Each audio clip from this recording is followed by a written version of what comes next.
교우 여러분 안녕하십니까? 2월 2일 화요일 아침이 열리고 있습니다. 오늘 보리떡 룻기 1장 1절에서 18절까지의 말씀을 본문으로 함께 하겠습니다. 제목을 내가 손해보더라도로 정했습니다. 말씀 함께 하겠습니다. 사사시대에 그 땅에 기근이 든 일이 있었다. 그때 유다 베들레헴 태생의 한 남자가 모압 지방으로 가서 임시로 살려고 아내와 두 아들을 데리고 길을 떠났다. 그 남자의 이름은 엘리멜렉이고 아내의 이름은 나오미이며 두 아들의 이름은 말론과 기럍이다. 그들은 유다 베들레헴 태생으로서 에브랏 가문 사람인데 모압 지방으로 건너가 거기에서 살았다. 그러다가 나오미의 남편 엘리멜렉이 죽고 나오미와 두 아들만 남았다. 두 아들은 다 모압 여자를 아내로 맞이하였는데 한 여자의 이름은 룻이고 또 한 여자의 이름은 오르바였다. 그들은 거기서 10년쯤 살았다. 그러다가 아들 말론과 기럍이 죽으니 나오미는 남편에 이어서 두 아들마저 잃고 홀로 남았다. 모압 지방에서 사는 동안에 나오미는 주님께서 백성을 돌보셔서 고향에 풍년이 들게 하셨다는 말을 듣고 두 며느리와 함께 모압 지방으로 떠날 채비를 차렸다. 나오미가 살던 곳을 떠날 때에 두 며느리도 함께 떠났다. 그들은 유다 땅으로 돌아가려고 길을 나섰다. 길을 가다가 나오미가 두 며느리에게 말하였다. 너희는 제각기 친정으로 돌아가거라. 너희가 죽은 너희의 남편들과 나를 한결같이 사랑하여 주었으니 주님께서도 너희에게 그렇게 해주시기를 빈다. 너희가 각각 새 남편을 만나 행복한 가정을 이루도록 주님께서 돌보아 주시기를 바란다. 나오미가 작별하려고 그들에게 입을 맞추니 며느리들이 큰 소리로 울면서 말하였다. 아닙니다. 우리도 어머님과 함께 어머님의 결례에게로 돌아가겠습니다. 그러나 나오미는 말렸다. 돌아가다오 내 딸들아, 어찌하여 나와 함께 가려고 하느냐. 아직 내 뱃속에 아들들이 들어있어서 그것들이 너희 남편이라도 될 수 있단 말이냐. 돌아가다오 내 딸들아, 제발 돌아가거라. 재혼을 하기에는 내가 너무 늙었다. 설령 나에게 어떤 희망이 있다거나 오늘 밤 내가 남편을 맞아들여 아들들을 낳게 된다거나 하더라도 너희가 그것들이 클 때까지 기다릴 셈이냐. 그때까지 재혼도 하지 않고 홀로들 지내겠다는 말이냐. 아서라 내 딸들아, 너희들 처지를 생각하니 내 마음이 너무나 괴롭구나. 주님께서 손으로 나를 치신 것이 분명하다.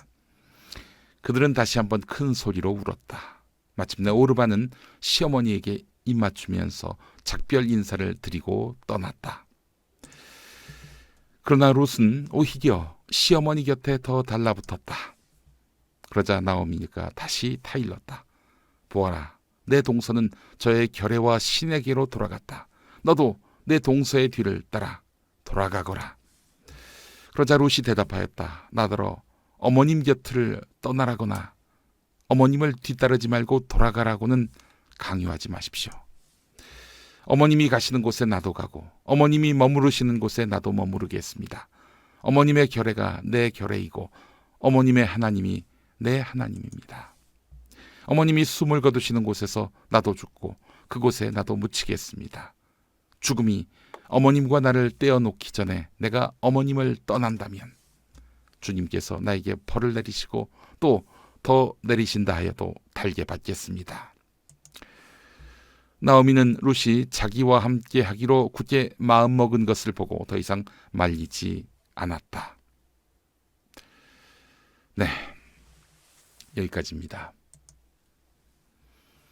여러분, 베들레헴 하면은 예수님이 태어난 곳으로 알고 계시죠? 오늘은 그 베들레헴이 배경입니다. 베들레헴은 하나님의 떡집이라고 불렸습니다. 아마 곡식이 풍성한 동네가 아니었을까 생각되는데요. 그런데 이 동네에 흉년이 들었습니다.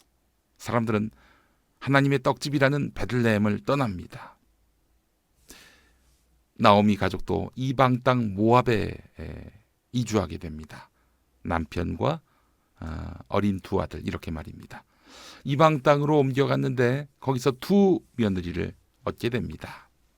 바로 모압의 여인들이었지요. 그런데 남편과 두 아들을 나중에는 모두 잃게 됩니다. 그 남자 셋의 아내인 나오미 자신과 며느리들은 졸지에 한꺼번에 과부가 됐습니다. 자, 이런 와중에 복음이 전달됩니다. 베들레헴에 풍년이 든 겁니다. 그래서 나오미와 며느리 둘은 베들레헴으로 돌아갑니다.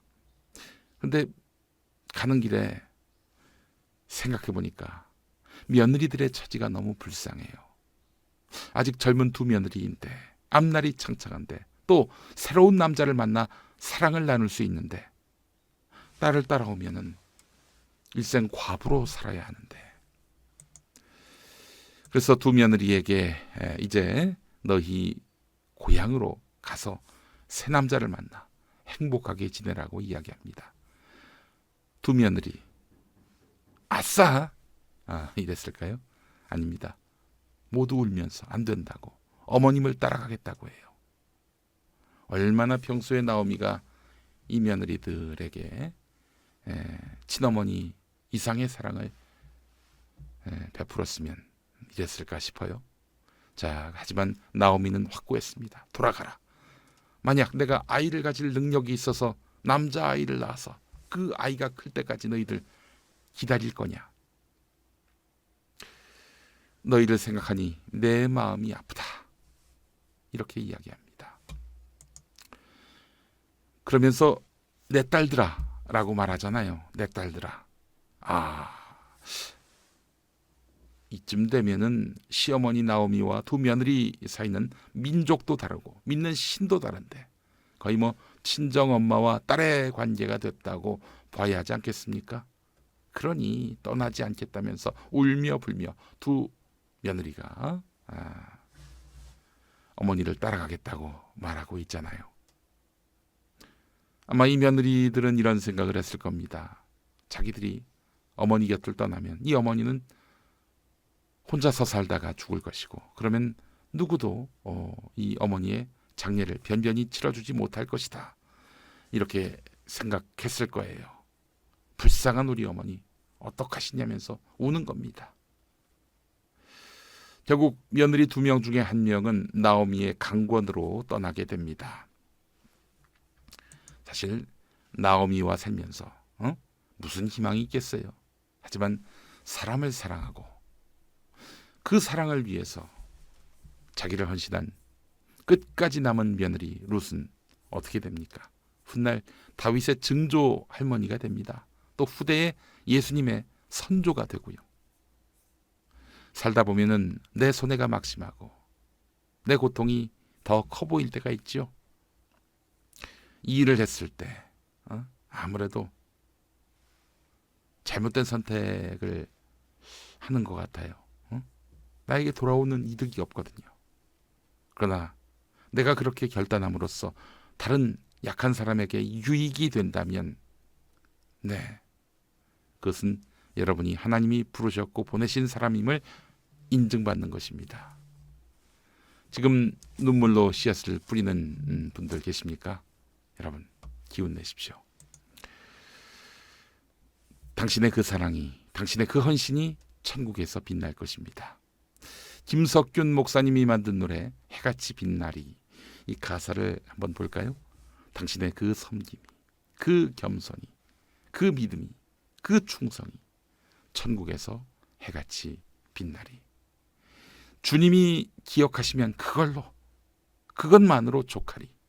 예수님 사랑으로 가득한 그 모습, 천사도 흠모하는 아름다운 그 모습, 천국에서 해같이 빛나리. 오늘 하루 손해볼 일이 있으면 그 손해가 누군가에게 유익이 되고 특히 약한 자의 유익이 된다면 과감하게 손해를 보실 줄 아는 여러분이 되셨으면 좋겠습니다. 여러분 모두를 사랑합니다. 함께 기도하시겠습니다. 하나님, 살면서 내 몫에만 마음이 갈 때가 많습니다. 그러나 내 몫이라고 여기는 것은 결국 나만이 아니라 우리 공동체 모두가 누릴 몫임을 알게 해주시고, 남을 먼저 생각하고 나를 먼저 희생했던 시어머니 나오미, 그리고 며느리 두 사람, 이 세 사람을 닮게 하옵소서. 명절이 다가옵니다. 우리의 가정이 나오미의 가정처럼 배려심이 넘치게 하옵소서. 오늘을 주님의 은총으로 살아가겠습니다. 살아계신 우리 주 예수 그리스도의 이름으로 기도합니다. 아멘.